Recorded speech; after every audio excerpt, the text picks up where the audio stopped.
Good evening, everybody, and welcome to the 7th Annual Distinguished Lecture on Religion and Public Life. My name is Chip Callahan. I am the chair of the Department of Religious Studies. This annual event, sponsored by the Department of Religious Studies, brings distinguished scholars of religion to Columbia to speak on matters pertaining to religion and public life. That is, the ways that religion impacts the world beyond the academy, and in particular, beyond religious institutions. I'm honored to welcome Dr. Davíd Carrasco as this year's distinguished lecturer. Dr. Carrasco is the Neil L. Rudenstine Professor of the Study of Latin America at Harvard University, with a joint appointment at the Harvard Divinity School and the Department of Anthropology at Harvard. He's also taught at Princeton University and the University of Colorado. As a PhD student in the history of religions at the University of Chicago, he was a student of Mircea Eliade, Charles Long, Jonathan Z. Smith, and Paul Wheatley. Dr. Carrasco has become a major figure in the history of religions, with expertise in the religions of Mesoamerica, spatial analyses of religion, especially pertaining to urban spaces and cities as symbols, and religion and literature. He's also an astute critic and commentator on the various forms and transformations of religion in contemporary American and global society.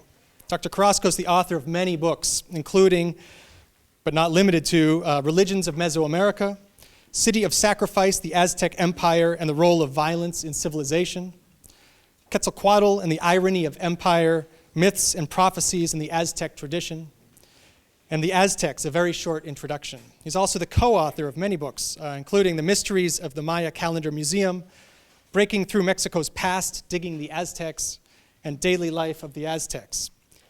He's the co-author of those. He's also the editor of the Oxford Encyclopedia of Mesoamerican Culture, Cave, City, and Eagle's Nest, and several other volumes.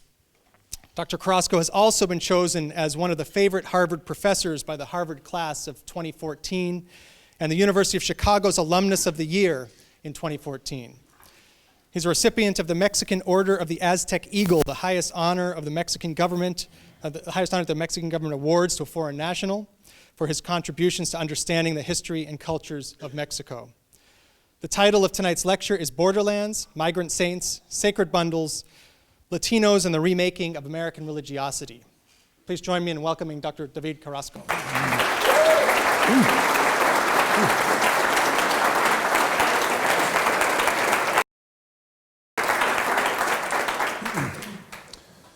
So thank you very much. Can you hear me back there in the back? Is it all right? Okay, good. So thank you very much, Professor Callahan, for that fine introduction.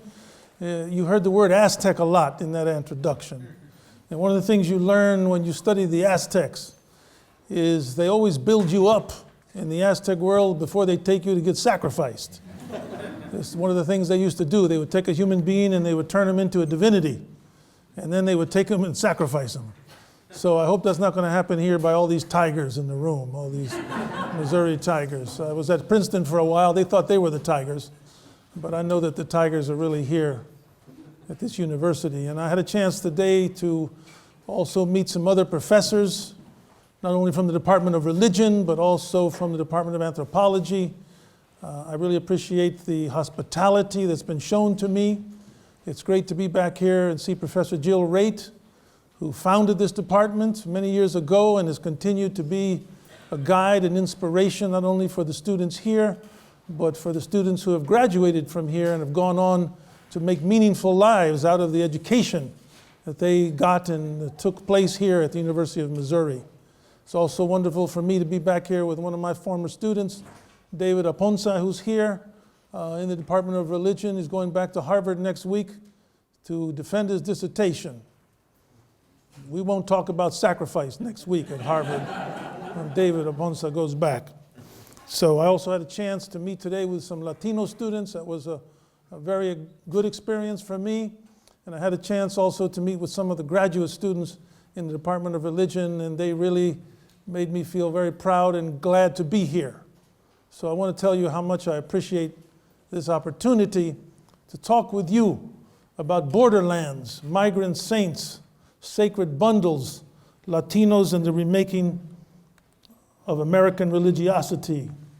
I want to do 4 things in the time I have. I want to, first of all, try to demonstrate a method in the study of religion that I didn't really learn this at the University of Chicago. I learned it partly at Chicago, but since I left Chicago. And that is to try to combine what is called existential anthropology, that is an existential approach to this material that comes out of my own life experience. After all, we all have lives, and our lives should not be put aside when we do our studies.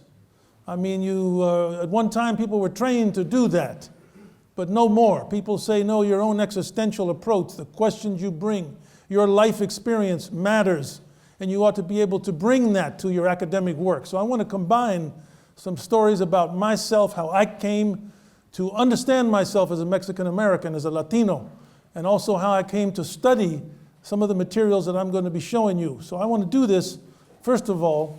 Secondly, I want to talk about I call the Borderlands signs of the times. Now, some of you may not know this phrase, signs of the times.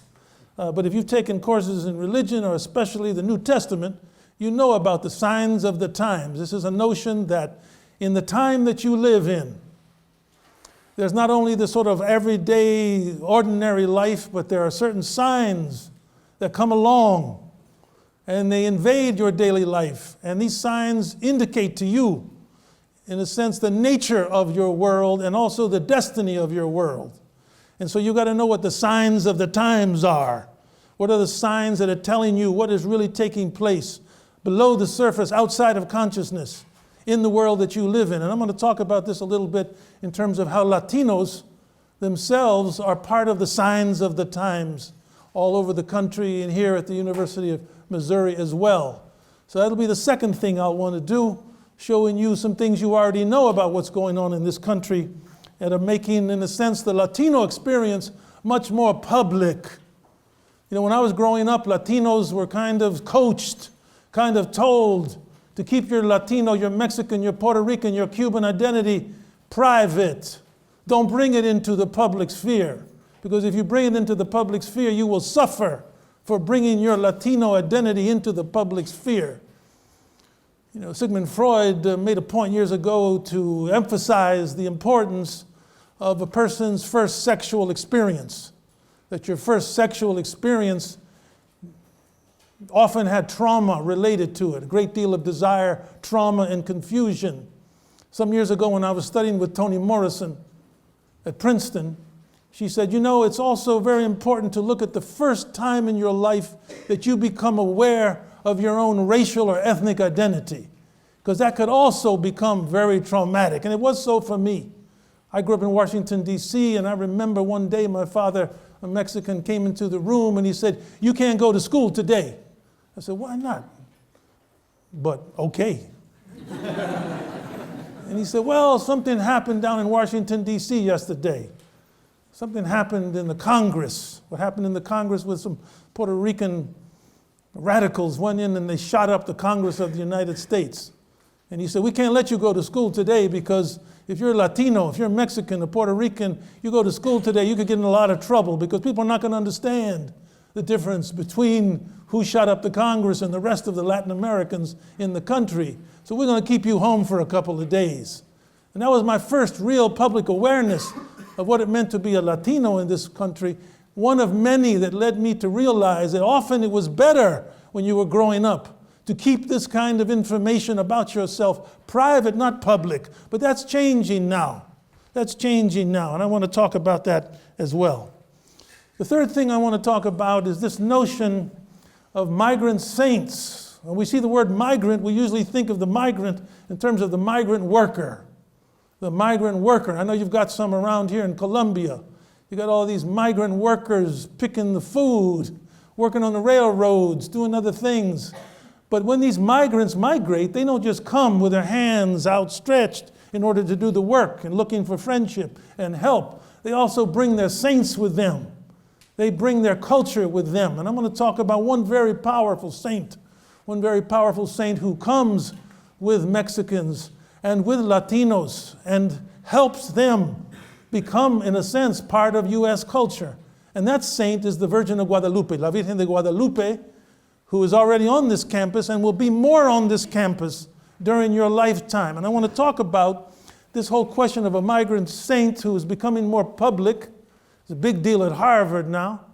This migrant saint who helped to create a public area as a ceremonial landscape where people would not only come to see and feel some devotion for this saint, they would come to participate using their feet and their bodies and their feelings and their vision to transform a space into a ceremonial landscape that replays one of the great conflicts and one of the great stories of Mexico, which is the conquest of Mexico.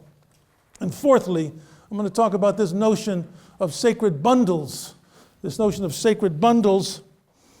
Now, the idea here is that when these migrants come, when people come from any culture, whether it's from Ireland or it's Poland or from Mexico or Puerto Rico, they bring their stuff with them. They bring their suitcases. They bring their food. They bring their recipes. And I guess if it's your generation, you take your computers. Because these too are sacred bundles where your identity is carried with you in some encapsulated place. And it's only when you open up that bundle, when you open up all the capacity of your computers, when you bring out that recipe, that you really come to understand yourself in terms of a person who has traveled from one world, come to another world. Your identity is changing, but it's changing also in regards to where you came from, which is what the sacred bundle does. So I want to talk about sacred bundles in terms of two images. Both of these, however, were images, sacred bundles, that were kept private. And they were kept private because it was thought that if the contents of these bundles was made public, that the people who had carried the bundle would be somehow in danger. I want to talk about how these two bundles came to be public and what happened to these bundles when they moved from private to public. So these are the four things that I'm going to try to do. Are you with me so far? Yes. All right. Okay, now if I can get this thing to advance, there you go. So my existential and intellectual approach to Borderlands and religion. So let me tell you a little bit about myself so you can get a sense of who I am. I know it is said I came from Harvard. And, when I go talk at places and they say he's from Harvard, some of the people in the audience, they're impressed. And some of the people in the audience, they say, well, he's a sellout. He must be a sellout to be at Harvard. How could a Latino be at Harvard? Well, I'm not really a Harvard man. I didn't go to Harvard. I went to the University of Chicago. And when I went to the University of Chicago, one of the things that happened to me at the University of Chicago was I came away realizing I didn't have to apologize to anybody for my intellectual positions after I went to the University of Chicago, because that was an ordeal. That was an initiatory ordeal. And so one of the things I want to do is tell you where I really came from. This is my grandfather's school. My grandfather built a school for migrants, Mexican migrants, right on the U.S.-Mexican border. It was a smelter school. It was a smelter town. He grew up in the smelter town where ore was smelted. We were talking about welding at dinner. Well, this is where things were very hot and people were transformed. And he built this school for Mexicans to come to learn trades. Because at that time it was thought that, Mexicans really weren't necessarily headed for the University of Missouri or the University of Texas. They had to learn the trades. And he built this school, and here's where the school was, the Smelting and Refining Company. But one of the things that he taught me, one of the things that stuck with me till today, was that he taught us that education, however it was, whether it was for vocation or avocation, that your education had to become a useful, working instrument for the betterment of the community, whatever community you were in.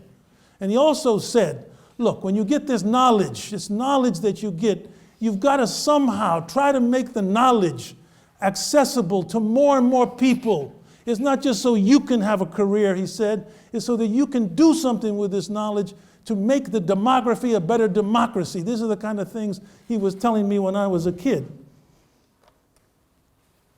Now, it wasn't only my grandfather. Here's my grandfather and my grandmother. My grandmother, who you can see here, is part Native American. She came from the Copper Canyon, deep in the Copper Canyon. Well, let me ask a question. How many people here have been to Mexico? Let me see. All right, good. That's good. That's real good. How many people here have been to Paris? All right, you're doing good to go to Mexico. Paris is all right with me, but I'm glad there's some people here who have been to Mexico. This is my grandmother. She came from the Copper Canyon And when she was 12, she came out of the Copper Canyon, and so she became the matriarch of the family. She helped raise me. You see her here, her name was Carlota Carranza. And she had this beautiful skin. And so her skin was so beautiful that when we were children, the grandchildren, we used to come around and we used to say, Abuelita, how did you get such beautiful skin? And she says, I have a secret ingredient. And we sort of leaned in. What's the secret ingredient, Grandma? And she said, my secret ingredient is prayer, and good cosmetics. She said, you have to have these good cosmetics. Now, what I got out of this experience from my grandmother telling me this was, she was very religious, she was very devout, and what this meant for us as children was that you had to have some sort of sense of an other who cared for you in the world beside just yourself and these other humans. And that it was important to have seek a knowledge of a relationship with some powerful other that you could ask for help. But you also had to have good cosmetics. You had to have, for me, this became you had to have a sense of cosmology. You had to have a sense of the order of the actual world you lived in. And I took this notion of kind of the religiosity, the prayer, the devotion to a tradition, with this whole notion of learning about the social cosmology of the world that you live in. I took these messages as a kid and I carried them forward. My father became the first Mexican American to be a head basketball coach in this country at American University. He was the first coach to integrate public athletics in the nation's capital. At the time my father coached at American University, every one of those universities, GW, Washington, Maryland, Catholic University, Georgetown, they were all white. They only let white people play. Till my father got there, who was from the Segundo Barrio in El Paso, and who'd grown up with colored people. And he was the first one to integrate public athletics in the nation's capital so that blacks and whites could play together, but it was led by a brown man. And this was impressive to me as a kid. It wasn't just that we Mexicans were following the African Americans. In a sense, we were hand in hand, arm in arm with the blacks and the whites in order to change the society. This is his Job Corps Center. Later, he became the director of the Job Corps Center in El Paso, Texas. And so I'm just giving you a sense of where I was coming from. And here you see one of the great Mexican murals about his life. This is what, in a sense, came to me. This is my mother. My mother is an Anglo. My mother's from Kentucky. But now she lives in El Paso because she's been Mexicanized and she's a painter. She didn't start painting until she was 50 years old. And here is one of her paintings of the king of the Aztecs, Moctezuma.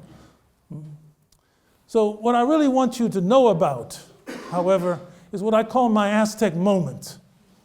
My Aztec moment. My father, when he was at American University, first Mexican American to be Mexico kept calling him to go there and to help train Mexican coaches for the Olympic Games. And here you can see him with the Mexican coaches. Here you can see this kind of solidarity. And what I learned as a kid growing up as a Mexican American, that Mexicans themselves could be very open to Mexican Americans. My father also taught me as a Mexican American how to show respect for Mexican people. Because we lived in a society on this side of the border, people did not show respect for Mexican people. And I also learned some of the gifts that Mexicans bring to these kinds of exchanges. Well, it was while I was 13 years old and I went to Mexico City with my father to live that I had what I call my Aztec moment. I want to tell you about this moment. You've heard of senior moments where you forget things. Well, this was a moment where I became aware of something. Now here is the Zocalo of Mexico City. I wish you could see that better, but here's the Zocalo of Mexico City. And I was 13 years old. I went to live in Mexico City with my father and mother. And my Aunt Milena took me one day to the Great Museum. Now, some of you, how many here have been to the museum in Chapultepec Park, the National Museum of Anthropology and History? Okay, some of you have been, well, at one time, it was here. That museum was here when I was a kid, right around the corner. Here's the National Cathedral. Here's the Presidential Palace. So here I am, a little 13-year-old, going there for the first time. And when I went into this museum, this is the stuff I saw. I saw the Aztec calendar stone. And it blew my mind. The Aztec calendar stone is bigger than this right here. And look at the symmetry of it. Look at the art of it. You get a sense of the cosmology of it. Get of the genius, the planning that went into it. And I was really struck with this. I also saw codices that these people had painted with beautiful color and scenes, these codices, these ancient books that the Spaniards had burned. Only 15 of them survived because of the Spaniards, those Catholics, those Inquisition people. They burned them all, but they had some of them there that day. I saw some of these jade masks. I saw all this stuff, and it just blew my mind as a 13-year-old. And I had a kind of early religious experience. And my religious experience was that this thing began to really shake me up when I saw this stuff. And I began to aware of kind of two forces in my chest that were struggling against each other. I went out and walked in that Zocalo, and I was a 13, 14-year-old. I said, man, what is it? And I said, well, what's coming to the surface here? What was coming to the surface here was my sense of shame about being Mexican, my shame of being associated with these people. I didn't even realize how ashamed I was until I saw this stuff. Because in this country, when you grow up and when you go to school and you want to know where civilization comes from, it comes from the Romans, it comes from the Greeks. I mean, you got some Greek and Roman columns out here on the campus. I don't see no Aztec columns, no Maya columns. That's what you learn. You want civilization, you know where to go. Go to the Mediterranean world. Nobody thinks about going to civilization for civilization and going and looking at Mexico or Africa. No, little Egypt maybe. China wasn't in the picture. And I realized that I had been brought up in the schools to kind of push this down and to see that civilization was not in my roots. I should try to be like the people who come from Greeks and Rome, but not like the Mexicans. And all of a sudden it came to me, not only did I have this feeling of shame coming to the surface, but this other thing was coming to the surface too. And the other thing was not just pride, it was a tremendous amount of curiosity. It said, man, there's something to be known here. That right here in this place where I'm walking, where there's the National Cathedral and the Supreme Court and the governmental palaces, right here at this place, hundreds and hundreds of years ago, these people built cities. They had calendars. They had mathematics. They had all kinds of beautiful art. That this was also a part of who I was, and therefore I should open my curiosity to this. I call this my Aztec moment, not because I realized I was an Aztec, because I'm not an Aztec, but I was a mestizo. I was a person of mixed race and mixed cultural background, and both of these sides of me had tremendous potential that I could learn about. I wasn't going to put down the Greeks or the Romans, but I certainly wasn't going to put down from the halls of Moctezuma to the shores of Tripoli, that old song we always heard as kids, the Marine Corps song. Mexicans, what were they? And this came to me, my Aztec moment.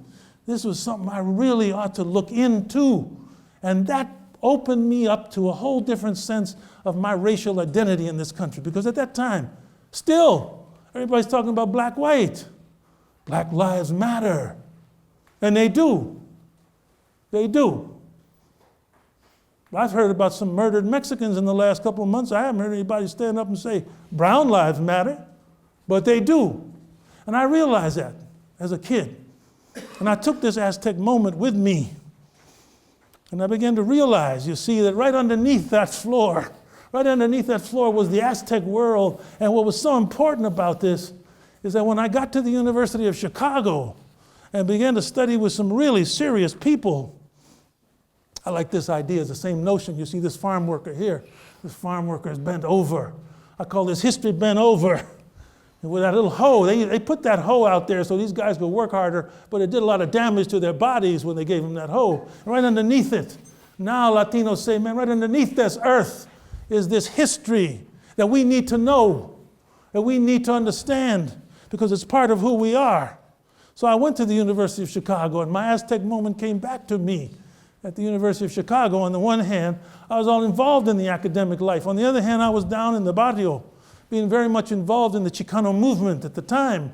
Here's Casa Aztlán, one of the big community centers that we helped take over. We occupied it. We took it over. We forced out the Presbyterian Church and turned it into a community center for the local people. But while I was here, I ran into some professors that blew my minds, because one of the things that they taught me about Mesoamerica, and one of them was Mircea Eliade, was that in the history of civilization, there's only been 7 cultures that invented cities sui generis, that is, on their own. Just 7 places in human history invented the urban world. Northern China, Mesopotamia, Egypt, the Indus Valley, southwestern Nigeria is the debated case, the highlands of Peru and central Mexico.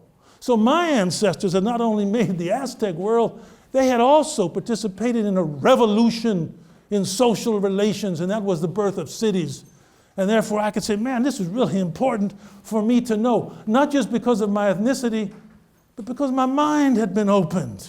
My mind had been opened to this question, what happened in human history for human beings to go from the village world to the world of cities, which is what we all live in terms of now. So I began to study this with someone like Mircea Eliade and Paul Wheatley. Not only them, but what happened to me. And I hope this stimulates some of you to do more reading while you're here. Is as I began to read the great Mircea Eliade's Myth of Eternal Return, I also read this book at the same time. This is a book you ought to read. Matter of fact, you shouldn't graduate from Missouri without knowing this book. It's called The Labyrinth of Solitude. The Labyrinth of Solitude. Octavio Paz won the Nobel Prize in Literature, partly for this book. And what happened to me as a young graduate student while I'm reading Eliade is I'm reading Octavio Paz, and what I discover that a whole lot of other people who read Eliade have not yet discovered was that Octavio Paz, this great Mexican writer of Mexican history and psychology, got his central idea from Mircea Eliade. He got it from my new teacher at Chicago, this Mexican who had written about what was at the heart of Mexican history, got his central controlling idea about the labyrinth of solitude from my new teacher at the University of Chicago. I didn't come to the study of religion just through theology or cosmologies. It came through this whole question of what is the nature of the Mexican people themselves. And that combination really impressed me. Here's Octavio Paz and Mircea Eliade. Here's the young Mircea Eliade. And here's Octavio Paz. And they were reading each other in Paris. And they were writing about each other in Paris, Mexico and Romania, the University of Chicago and the University of Mexico. And I'm very proud to have my picture here with Mircea Eliade years later when I had a little hair.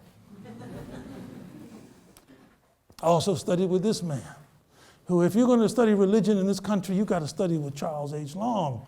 Charles H. Long, who'll come here many times. He was my teacher too.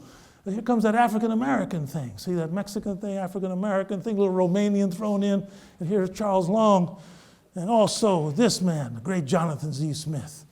He looks a little frightening to me with his little cigarette, the way he's sitting there. And he wrote a book called Map is Not Territory. So with these people, we're all part of the formation of what I'm trying to teach you today is that we live now in a borderlands. And this is what I think a borderlands is, which is the theme of today's talk.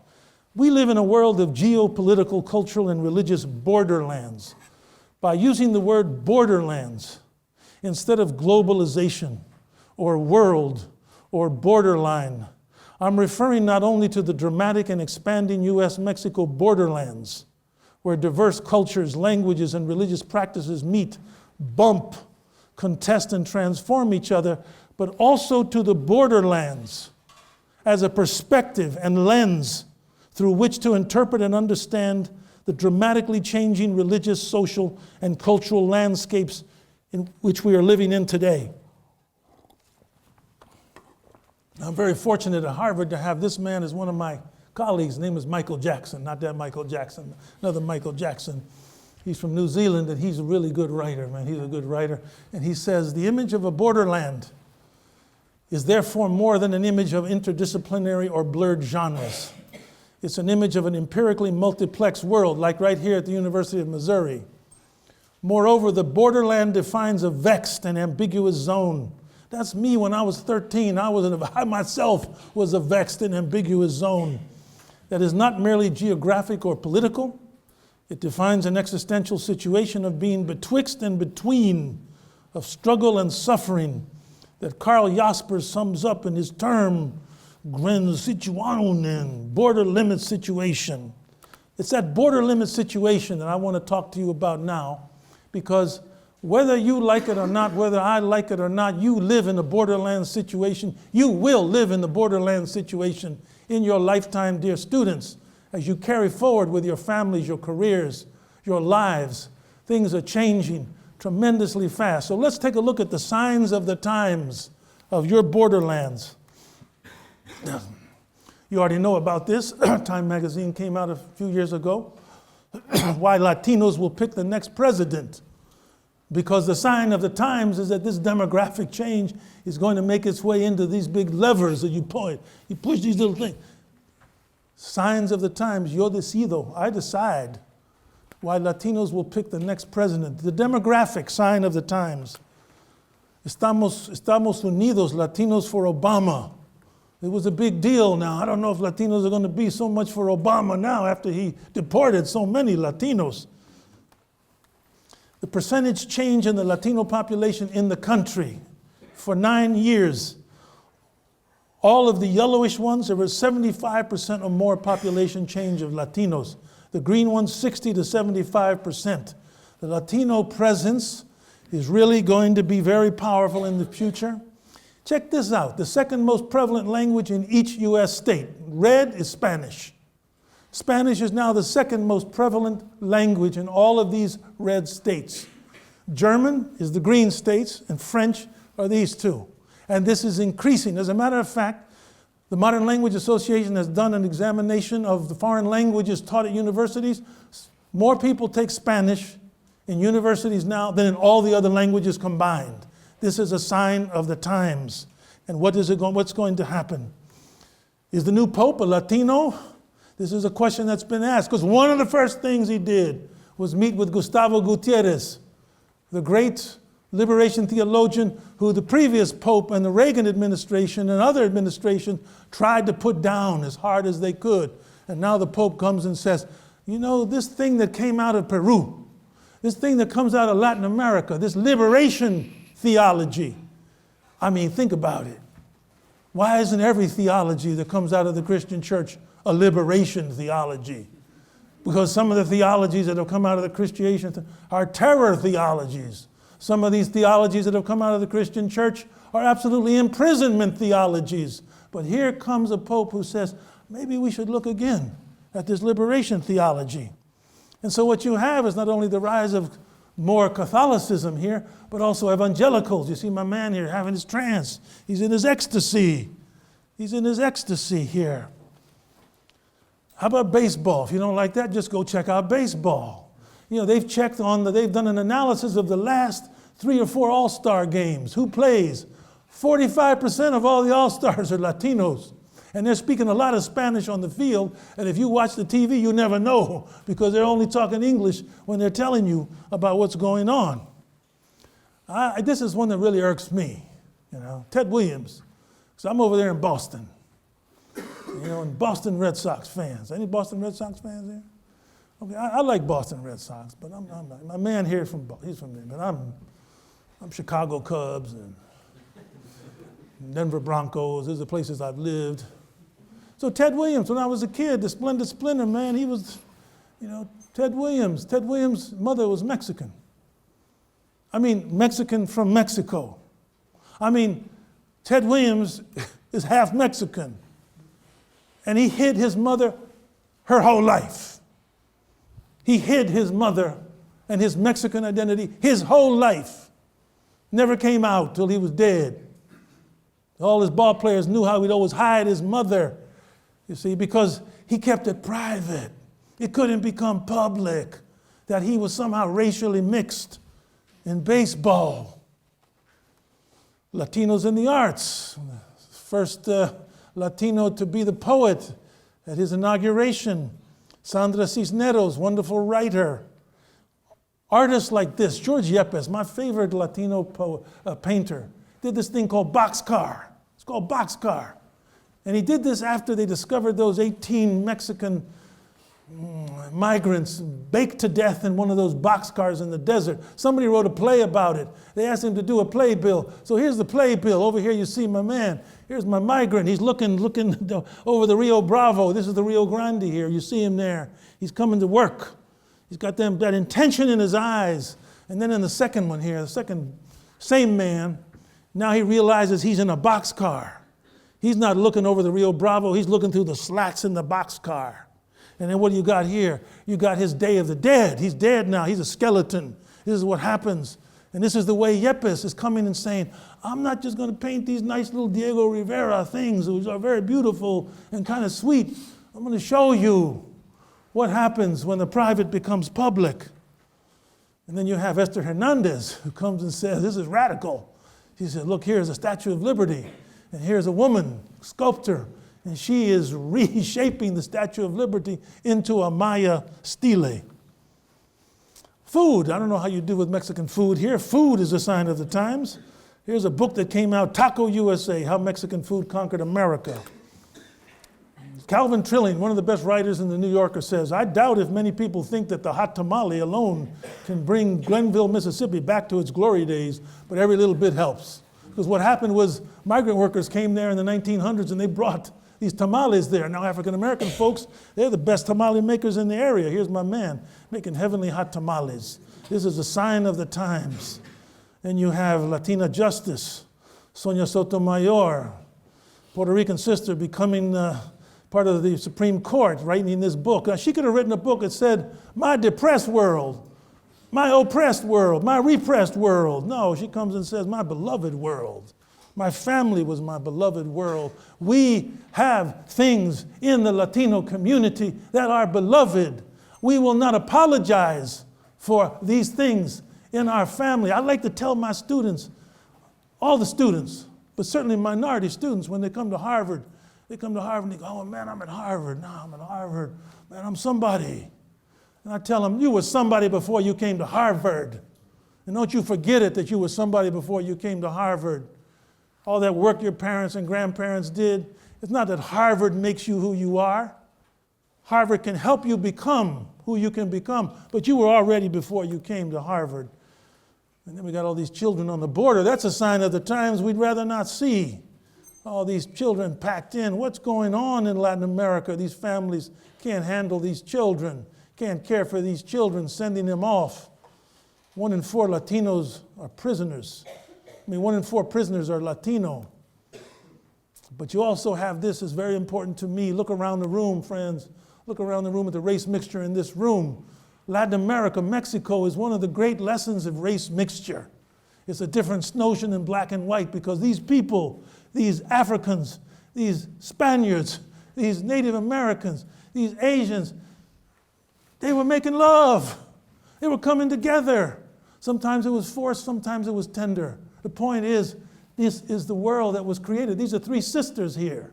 These are 3 sisters, and they represent what Virgilio Elizondo calls is the future. The future is race mixture. So now we come to 3.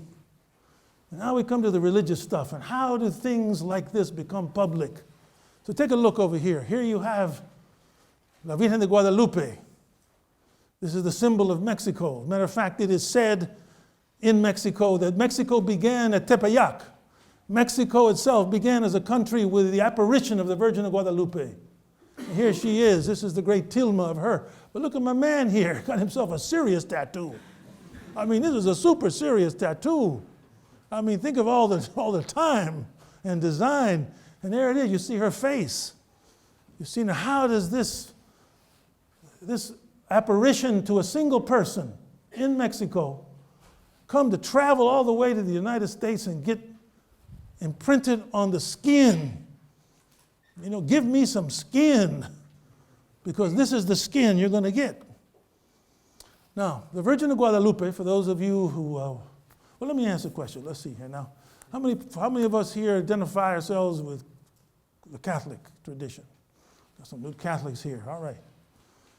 Okay, good. So we're going to give them a little attention here. But she's for everybody. As a matter of fact, you find out that she's for everybody.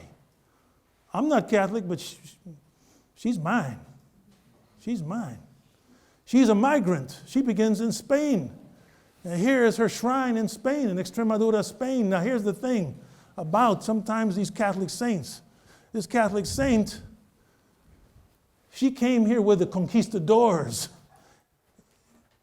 Young men about your age, young men, 18, 19, 20-year-olds, they came from Extremadura, Spain, many of them.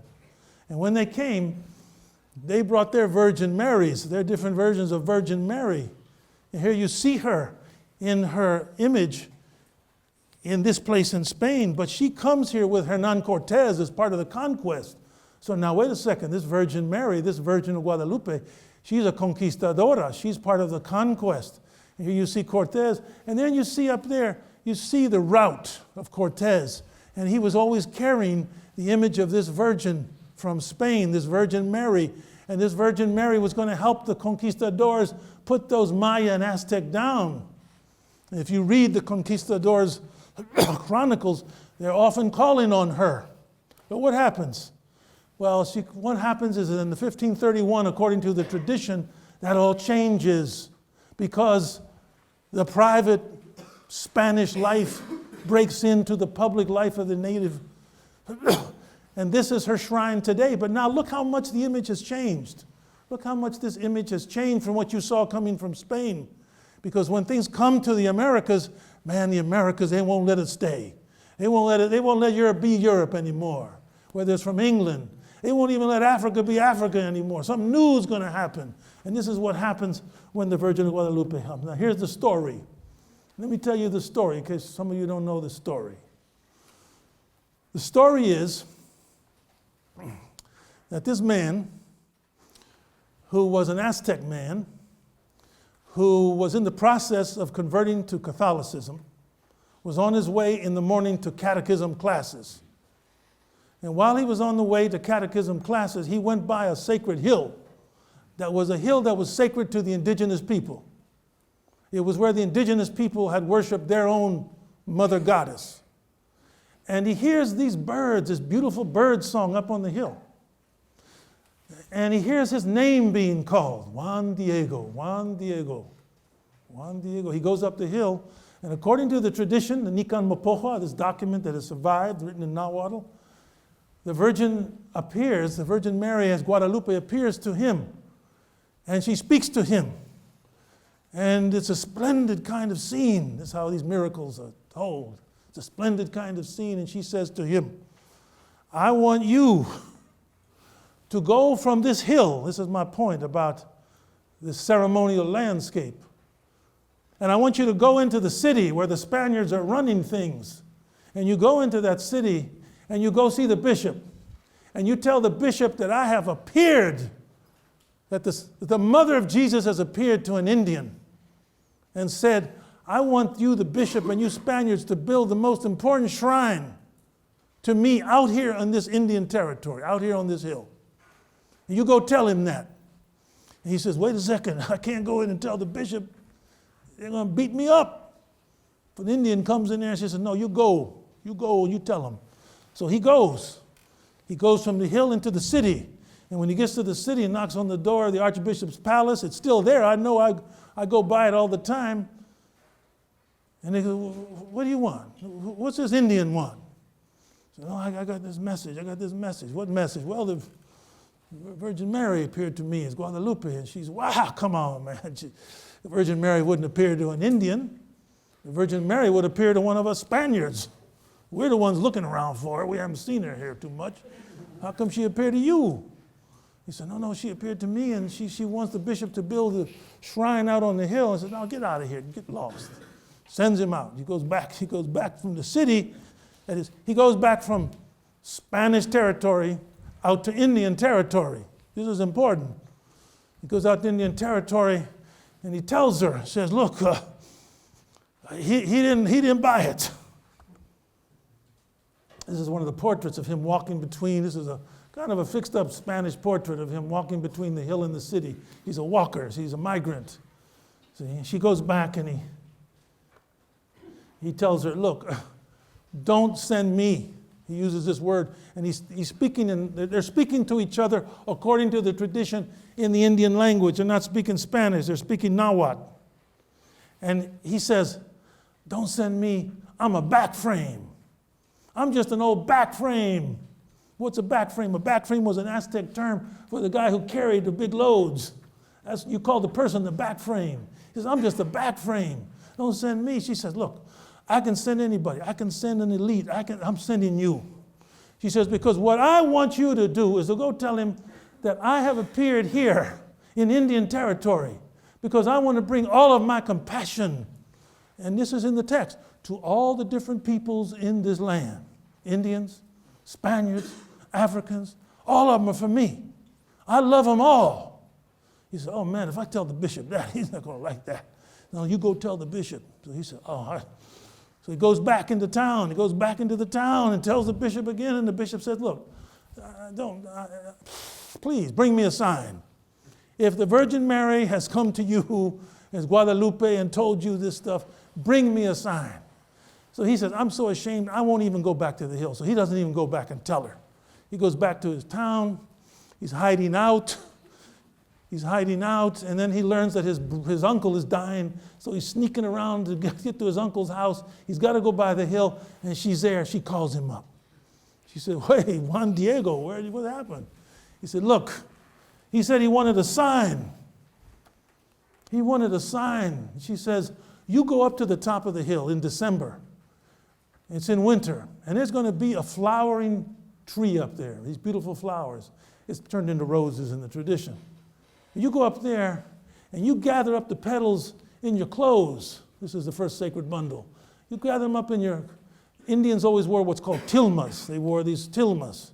You gather them up, and you bring them back to me. You bring them back to me. You see him, here he is. He brings them back to me. He says, now you take them, and you wrap them up, and you go all the way into town, and you show the bishop. And so he comes and he goes back into the city. See, it's an Indian territory, Spanish territory. The hill, the city. Ceremonial space is being created because today all the pilgrims go do the same thing. He comes in. The guards say, there's that nasty Juan Diego again. We're going to beat him up. And they're about to beat him up, and a couple of the petals fall out. And they say, hey, what's this, man? It's wintertime. He opens it up, and here's what happened. She's been imprinted on his clothes. She's been imprinted on his clothes. Now, let me tell you something that most Catholic theologians will not tell you. In the Aztec times, you always imprinted the goddesses on your clothes. This is absolutely an Aztec practice. You always had the goddesses and the gods imprinted on your clothes in Aztec times. So what happened is she's imprinted on this, and what happens is the bishop falls down crying, and he realizes that now what has come into the city, this is from one of the other books. Here he is appearing. This is Juan Diego. She's appearing to Juan Diego. And you see, so forth. The city's in the background. What happens is he takes it in, and here he is appearing to the bishop. Now, whenever an Indian went in front of a bishop, the bishop stood and the Indian got on his knees. And here it got reversed. And he shows him this image coming from the sacred hill to the bishop's palace. And what happens is, the bishop then says, you're absolutely right, the Virgin of Guadalupe has appeared to an Indian, spoken to him in his native language, looks like him in the color of his skin, and we're going to build that shrine out there on the hill. And they take it out on the hill, and there's the so-called tilma, out on the hill today, where every year, literally millions and millions of people go, and they do the same walk that Juan Diego did, from the city to the hill, from the hill to the city, because it's a ceremonial public landscape that shows you not only this Catholic miracle, but it shows you this tension between the Indians and the Spaniards and what had to happen for them to become a new nation. This is the migrant saint. But I want to show what happened. Today it is said about every Mexican that we have a dosage of Juan Diego in us. We've been dosed. I know some of you got your doses. You got your dosage of Juan Diego. Everybody's got some dose of Juan Diego. And here you see the people. Here you see her. She's everywhere. She's in public everywhere. She's at the taxi stands. You can even do an e-greeting to Juan Diego, man. You can send an e-greeting. Here it is. Juan Diego stands as a bridge between the worlds of the powerful and the powerless. He was asked to participate in the divine plan, and he said, yes, send him an e-greeting. Here's the stuff you can buy. Now, this is very important. Let me show you how this has crossed over from the Catholic to the Protestant. The first American theologian in this country to write about theology and ecology was a guy at the University of Chicago named Joseph Sittler. How many people here are interested in doing ecological studies? Anybody here doing studies of ecology? Any undergraduates doing ecology? Sustainability. You got sustainability in your dorms? A little sustainability? Yeah, okay. Well, this is the first guy who wrote about it from the point of view of religion. He was a marvelous, marvelous teacher there at the university. And what he said was, you know, if you want to understand nature and how you got to take care of nature, you got to understand grace. And he said the theological significance in the most ordinary activities of common folk in everyday life, some symbols have a way of reasserting themselves after they had been eclipsed. And when asked what symbol he was thinking about, he said the Virgin Mary is going to make a comeback. This was in the 60s. She's going to make a comeback. And she's made a comeback. Because if you go to Los Angeles today, to a place called St. Rose, this place is called Tepeyac in Los Angeles, the hill where the Virgin appeared in Los Angeles. Take a look at the art on here by my man George Yepes. What you've got is two images of the Virgin of Guadalupe. First, the Virgin of Guadalupe as the Virgin Mary with Jesus as the Paeta, only here is a gang kid who's been murdered. And here you see her again as the city of Los Angeles itself. Here she is as the city of Los Angeles holding these two babies. And right here behind him is a devil who's about to murder this kid, because this is about gang violence. You see, he's going to stick it into this kid, and this little angel's pulling him out of the way because he's trying to say that the gang violence of brown on brown, black on black, needs to be met in this particular way by the Virgin of Guadalupe. Check her out. Check her out here. Some of the lesbian folks say, man, we're going to make her really different. And here she is as a runner. Here she is on boots. Here she is in a maquiladora. Here she is on a tattoo. And here she is as the greatest tattoo you'll ever see of the Virgin of Mary. Casa Atzlan. All right, the last part of the talk. Sacred bundles. Think about your backpacks and think about your computers. Now, here's an example of a Mexican experience that's kept private in the most strange way that becomes public. This is called the Cristo de Caña. This is a Christ figure that's made out of cornstalk and orchid bulb glue. And it was made by Indian artists in Mexico in the 16th century. And they continued on to be in the 17th century. Now they're made out of corn. And the priests were so impressed when they saw these. They said, man, look how good how much we've converted them. They make better Jesuses than we make Jesuses. They got a better Jesus than we got a Jesus. Here he is, see? He's called a Cristo de Caña. They got him all suffering here. He's really suffering good. He's suffering good. He's got these red. Now, it's interesting to me as a scholar of the Aztecs that whenever a person was going to be sacrificed in the Aztec world, they always called him a red-striped person. You were called the red-striped one. And here he is, red-striped. So he's made by these Indian artists, showing us how good the conversion has been. But what happens is, in the 1940s, in one of these churches in Mexico, one of them falls off the wall accidentally. And it breaks in the chest. It breaks in the chest area, and they bring in some anthropologists and some restorers to see what's in the chest area, and they find a private message that's 350 years old from the artists themselves. What they find is that the cavity of Jesus' body was made out of 3 types of documents that were wrapped up together like a sacred bundle. And these were hidden from the priests by the artists themselves. And when they excavated this structure, what they found was, first of all, a written text of one of the Gospels written in the Nahuatl language, the same language that the Virgin Mary was supposed to appear in. And they wrote it in their own language, you see, because they weren't supposed to write it in Nahuatl. They were supposed to write it in Spanish or Latin. And that was wrapped inside of something else, a tax document. This was a document where they were saying, look what these Spaniards are doing to us. Here are all the Spaniards over here. We got to pay this guy this many cows.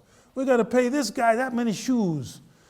In other words, they're saying, look, this is part of the oppression that we're putting right inside of Jesus' chest. But the most radical piece of what the Indians had hidden in there was a stencil of Raphael's painting of Christ falling on the way to Calvary. They had made a copy of it and secretly put it inside around the tax document and around their own notion of the gospel. See, so this is an example of the private accidentally becoming public and what it may tell us about these indigenous people and how they experienced religion in a colonial oppressed situation. Now here's the last one. I'm doing this for Todd and Chris over here. So let me tell you this last incredible story. So, you know about my background. I come from this working background, this colored background, and so I end up at Harvard. How? Well, it's a strange story. And once I get to Harvard, once I got to Princeton, I went to Princeton first, and one of the things that really amazed me about Princeton was how much resources they had. As a matter of fact, they had too many resources. And what I learned from the University of Colorado, where I had students just like you when I got to Princeton, is that many of my students at the University of Colorado would have done great at Princeton. They're just as good as the students at Princeton. They may didn't have as many resources growing up. Maybe they didn't have the same kind of schools, but they were just as sharp as the students at Princeton. But what Princeton had was that these incredible resources. I mean, they got billions of dollars.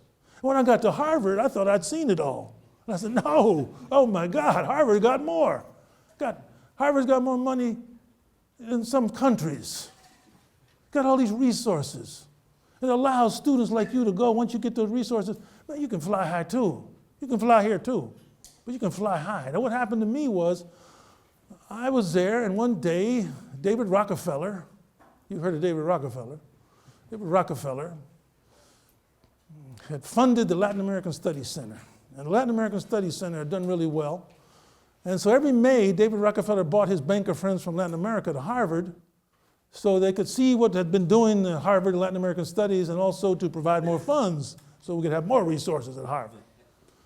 And one day when this meeting was going on, and these bankers, the director came to me and said, hey man, have you ever heard of the Mapa de Cuauhtinchan?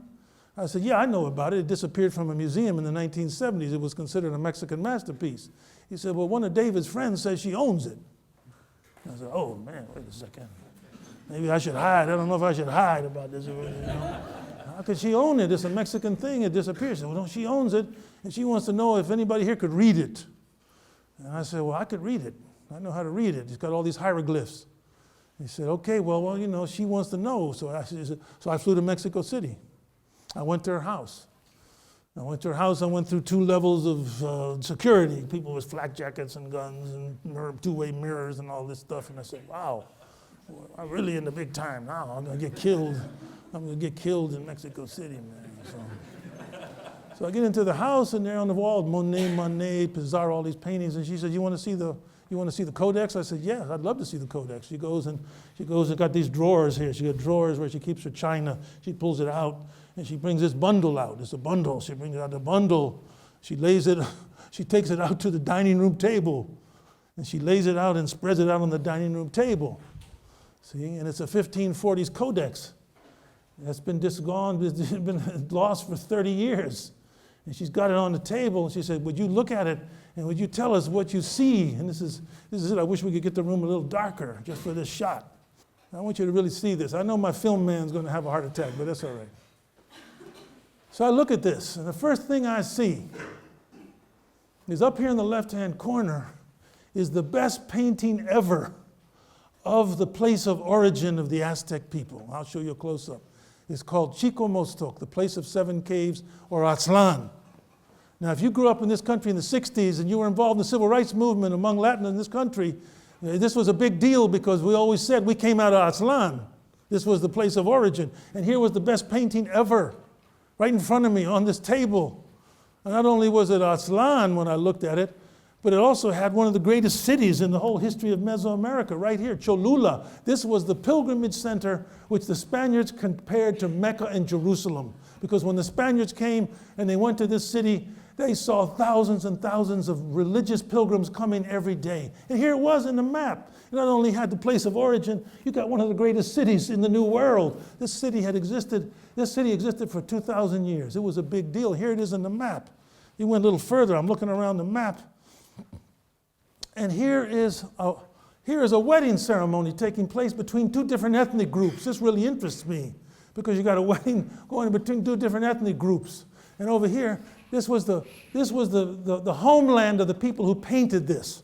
So I began to look at this, and I put together a team of 15 people. And here you see it digitally restored. So take a look up here in the left-hand corner. This is Aztlan. This is the place of 7 caves. This is the place where it's believed that the mother of the gods, the mother people, brought people into the world. This is one of the great stories uncovered by the Spaniards about indigenous people. And there's Cholula also over here. Here's Cholula, the great city. And we looked at it a little bit closer. Oh, look at this woman. She is really powerful. Take a look at this. And what I discover is that the place of 7 caves that you see painted here, that the ancestors are all led by this woman. Now, this was a big deal. And I'm speaking here to the women in the audience. During the Civil Rights Movement, both among my African-American brothers and Latinos, in the 60s and 70s, Black Panthers, Young Lords, Chicano movement, it was all kind of a male thing. The males were always pushing themselves out real strong and trying to keep the women under control. And when the Chicano movement started, it always was about this place, Aztlan. And we came out of Aztlan, which is in Arizona, they said, and we're going to go back and repopulate it and revive this tradition.